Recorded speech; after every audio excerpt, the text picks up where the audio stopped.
In less than 30 years, the entire economic foundation of the Middle East could collapse. Not from war, not from revolution, but from something far more mundane yet infinitely more devastating: the end of global oil demand. Right now, 6 nations control the lifeblood of the global economy. Saudi Arabia, the United Arab Emirates, Qatar, Kuwait, Iraq, and Iran pump out nearly 30 million barrels of oil every single day.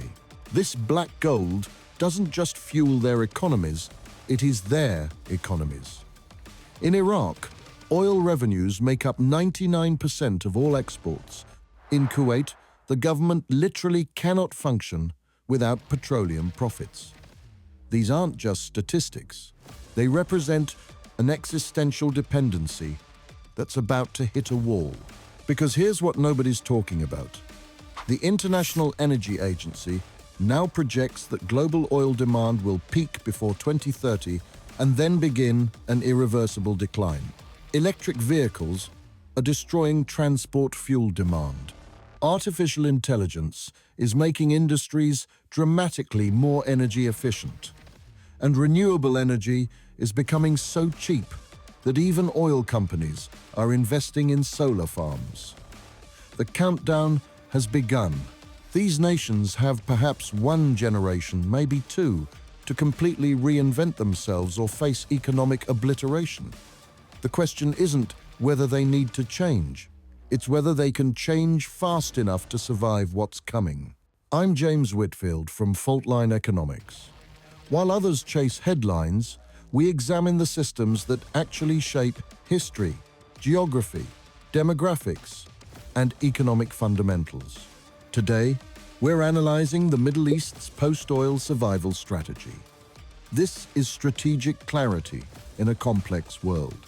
To understand the scale of this challenge, you need to grasp how oil didn't just enrich the Middle East, it created the modern Middle East.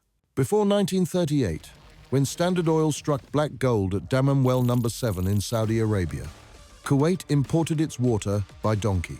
The entire Arabian Peninsula was a backwater of tribal societies with minimal infrastructure.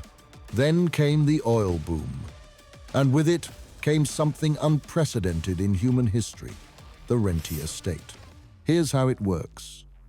Unlike normal countries that tax their citizens to fund government services, Gulf states collect oil revenues, what economists call rents, and distribute them to their populations.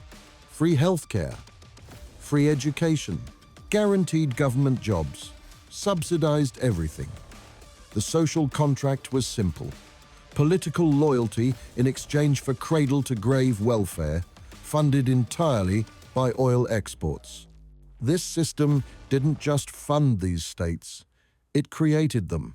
And now, it's about to end. Factor 1. The economic time bomb. The first fault line is the most obvious, but perhaps the most devastating. These nations face a strategic nightmare. 2 completely contradictory futures, both equally plausible. The International Energy Agency says oil demand peaks by 2030 and then collapses. But OPEC, the oil producers' own organization, insists demand will keep growing, reaching 123 million barrels per day by 2050. Someone is catastrophically wrong. This isn't just an academic debate. It's forcing every Gulf nation into an impossible dual strategy. On one track, they're pouring billions into making their oil the cheapest and cleanest to produce, betting they'll be the last producers standing when demand shrinks. Saudi Arabia can produce oil for under $10 a barrel. They could theoretically survive prices that would bankrupt every other producer on Earth. But on the other track, they're desperately trying to build entirely new economies before the oil runs out. Saudi Arabia's Vision 2030 includes NEOM, a $500 billion futuristic city that's supposed to run on renewable energy and house-flying cars.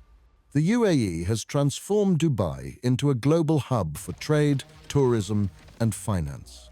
Qatar is doubling down on natural gas, betting it will outlast oil as a transition fuel. Here's the terrifying math. Saudi Arabia needs oil at about $70 per barrel just to balance its budget. If prices drop to $40 and stay there, which aggressive climate scenarios suggest is possible, these nations don't just lose some money, they lose everything. Factor 2, the demographic pressure cooker. But even if these nations successfully build new industries, they face a second crisis that could be even more destabilizing the youth bulge. The Middle East has one of the youngest populations on Earth. By 2030, there will be 100 million people aged 15 to 24 in the region. Iraq's population alone will grow by 35% in just 5 years. Now here's where it gets dangerous.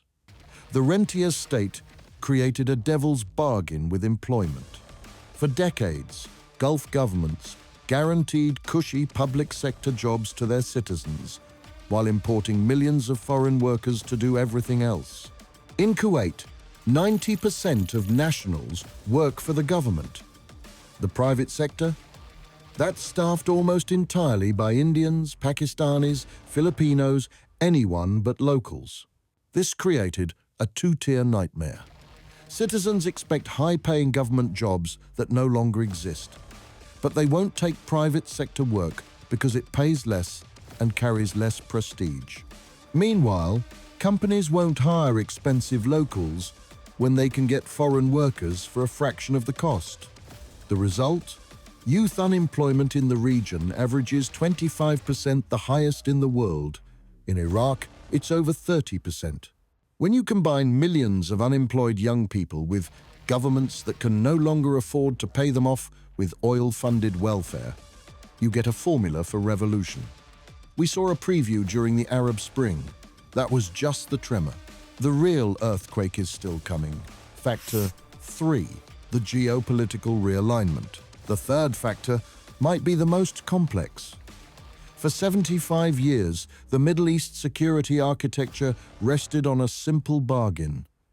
America protects the oil. The oil fuels the global economy. But America doesn't need Middle Eastern oil anymore. It's now a net energy exporter.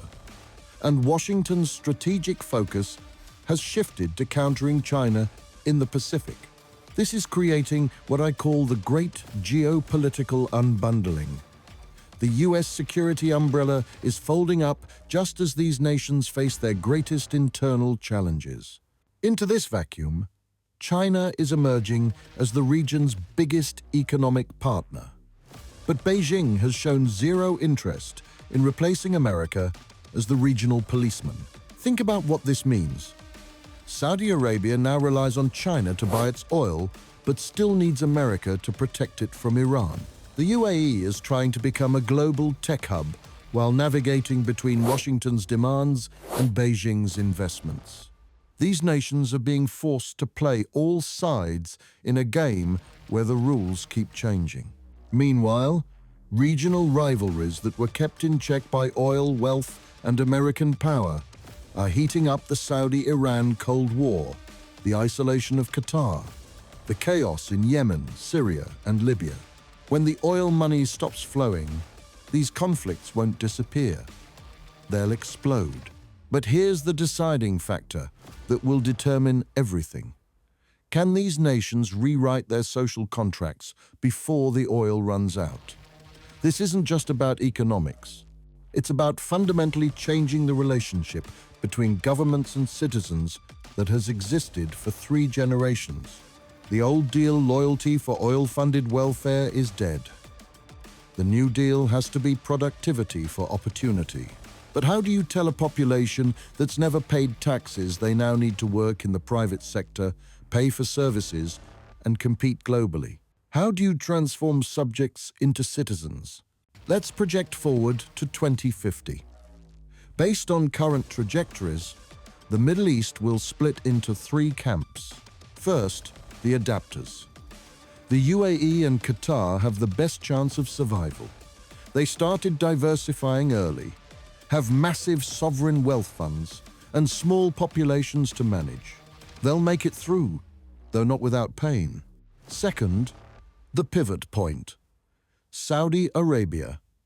Everything hinges on whether Vision 2030 actually works. If it succeeds, the kingdom could emerge as a renewable energy superpower, leveraging its vast deserts for solar and its strategic location for green hydrogen exports.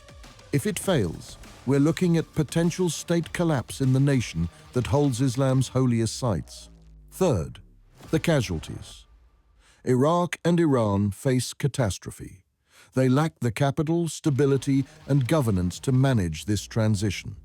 When oil demand collapses, these nations could fragment entirely.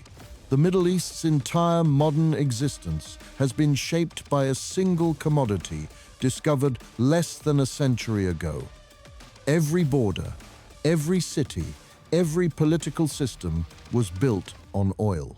Now, in perhaps the greatest irony of the 21st century, the nations that powered the industrial age must race to survive its end. Geography gave them oil. Oil gave them power. But geology is not destiny. The sands that hold the oil can also host the world's largest solar farms.